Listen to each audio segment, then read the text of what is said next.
Words, words, words. The entire image that we create is based on the words we use. सही समय पर सही word का इस्तेमाल आपकी इमेज को कई गुना बढ़ा सकता है, आपको पर्सनल इंटरव्यू में सिलेक्ट कर सकता है, और इंपॉर्टेंट समय पर एक गलत शब्द का इस्तेमाल आपकी पूरी इमेज को डाउन कर सकता है, आपको कंपटीशन से बाहर कर सकता है। और दोस्तों, आज की दुनिया इंग्लिश में सोचती है, इंग्लिश में काम करती है। एक पल के लिए ठहरकर सोचिए कि इंग्लिश में सही वर्ड्स को जानना और उनका सही इस्तेमाल करना आपके लाइफ के लिए, आपके करियर के लिए कितना इंपॉर्टेंट है। आइए आगे बढ़ते हैं। Sentence improvement. Only when thrived people have their say in Indian politics. अब सबसे पहली बात, यहां पर एक इडियम है, टू हैव देयर से। टू हैव वंस से। मैंने वंस क्यों लिखा है यहां पे कुछ भी हो सकता है। टू हैव हिज से, टू हैव हर से, टू हैव योर से, राइट। जो भी सब्जेक्ट होगा उसका। टू हैव से का मतलब होता है अपनी बात मनवाने की क्षमता होना। जो आप चाहते हैं वो करवा पाना, इसका मतलब है कि यू कैन हैव योर से। आप जो कहोगे उसको लोग मानेंगे तो यू हैव योर से, और आपकी बात कोई नहीं सुनता, कोई नहीं मानता, you don't have your say. Only when thrived people have their say in Indian politics. Bharat की राजनीति में केवल बहुत अच्छे से पैसे वाले जो लोग हैं, समृद्ध लोग हैं, उन्हीं की चलती है, उन्हीं की बात मानी जाती है। अब यहां पर ध्यान दीजिए थ्राइव्ड शब्द पर। थ्राइव, थ्रोव, थ्रिवन, ये तीनों फॉर्म्स हैं। थ्राइव, थ्राइव्ड, थ्राइव्ड, ये भी 3 फॉर्म्स हैं। Thrived is used as verb third form only. Thrived को हम वर्ब के थर्ड फॉर्म के रूप में यूज करते हैं। Thriven can be use as an adjective also, लेकिन थ्रिवन को हम एक एडजेक्टिव के रूप में भी यूज करते हैं, और यहां पर पीपल के पहले लगा है थ्राइव्ड, मतलब ये एडजेक्टिव है। वेल थ्रिवन पीपल का मतलब होगा पावरफुल एंड सक्सेसफुल पीपल। तो प्लीज अंडरस्टैंड, यहां गलती ए में है, थ्राइव्ड की जगह थ्रिवन लिखना पड़ेगा, because as an adjective use किया है। और ध्यान दीजिए, कई सारे वर्ब्स के थर्ड फॉर्म्स को हम एज एन एडजेक्टिव यूज कर पाते हैं, पर इंग्लिश में कुछ एग्जाम्पल्स ऐसे हैं जहां 3 फॉर्म्स के 2 अलग अलग सेट हैं, और उनमें से केवल किसी एक को हम एज एन एडजेक्टिव यूज करते हैं, जबकि दूसरे को हम केवल एज ए वर्ब ही यूज करते हैं। What's a good word? The dash sound of the radiator as it released steam became an increasingly annoying distraction.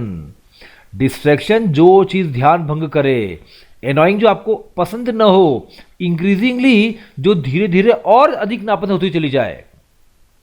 Radiator, जैसे ही यह स्टीम रिलीज कर रहा था, जब रेडिएटर धुआं रिलीज कर रहा था तो उसकी एक खास तरह की आवाज निकलती है, वह धीरे धीरे बढ़ती हुई नापसंद करने लायक एक डिस्ट्रैक्शन बन गई। सिबिलेंट, सिबिलेंट का मतलब होता है हिसिंग साउंड। सिबिलेंट। सिंटिलेटिंग का मतलब होता है शाइनिंग। जब कोई चीज बहुत चमक रही है तो वो सिंटिलेटिंग है। डाइवर्टिंग मतलब रास्ता बदलना। Changing the course. Sinuous, full of curves. जब किसी रास्ते में या किसी के करियर में बहुत सारे कर्व्स हों तो बोलेंगे सिन्यूअस। पहाड़ों के रास्ते को बोलते हैं सिन्यूअस ट्रैक्स। स्करिलस, जब कोई बहुत ही रूड हो, बहुत ही इंसल्टिंग हो, तो वो दरअसल स्करिलस है। अब बताइए, रेडिएटर की कौन सी साउंड होगी जब वो स्टीम को रिलीज करता रहता है?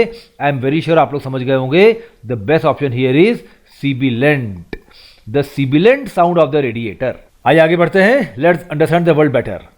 ओनली अ क्राइसिस, एक्चुअल और perceived, produces real change. When that crisis occurs, the actions that are taken depend on the ideas that are lying around, said the economist Milton Friedman. Right now, the world is in grave economic crisis. The IMF has predicted a 3% contraction in the global economy. In India, that figure is pegged at 4.7%. Currently, barring a few nations, the ideas cupboard looks stale and worn. The Free Press, 6 July 2020. A crisis actual और perceived, केवल एक संकट, भले वो वास्तविक हो या लोगों के मन में हो। अब यहां पर प्ले ऑफ वर्ड्स है कि जो प्रेजेंट क्राइसिस चल रही है वर्ल्ड में वो एक्चुअल है या केवल परसीव्ड है, परसेप्शन है। इसको लेकर आप कई सारा डिस्कशन पढ़ते होंगे, लेकिन यहां लेकर कह रहा है कोई भी क्राइसिस हो, एक्चुअल हो या परसीव्ड हो। Ideas that are lying around, ऐसे विचार जो आसपास पड़े हैं। लाइंग अराउंड, इधर उधर बिखरे होना, ऐसे विचार जो इधर उधर बिखरे हुए हैं। 3% कॉन्ट्रैक्शन, 3% की कमी। जब कोई चीज 100 से 97 हो जाए तो उसमें 3% का कॉन्ट्रैक्शन हुआ है, सिकुड़ना। पैक्ड एट 4.7%, 4.7% किसी चीज को आंकना या टांगना, पैक्ड 4.7%। बारिंग का मतलब होता है छोड़कर, एक्सक्लूडिंग, किसी को छोड़कर, किसी को हटाकर, किसी के बिना, without something. Ideas cupboard, ideas आपने सुना होगा, आइडियाज रूल द वर्ल्ड, दुनिया में सबसे बड़ा शासन आइडियाज का होता है। और कबर्ड मतलब वो प्लेस जहां पर हम किसी चीज को रखते हैं, तो आइडियाज कबर्ड क्या होगा?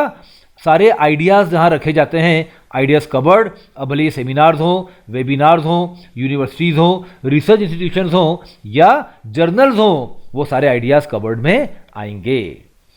Only a crisis produces real change, केवल एक संकट ही वास्तविक बदलाव ला पाता है, भले ही वो संकट एक्चुअल हो या परसीव्ड हो, केवल माना गया हो।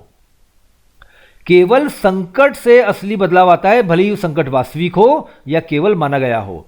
When that crisis occurs, जब वो संकट आता है, the actions that are taken, वो कार्य जो किए जाते हैं, वो कदम जो उठाए जाते हैं, depend on the ideas that are lying around, उन विचारों पर निर्भर होते हैं जो आसपास बिखरे होते हैं।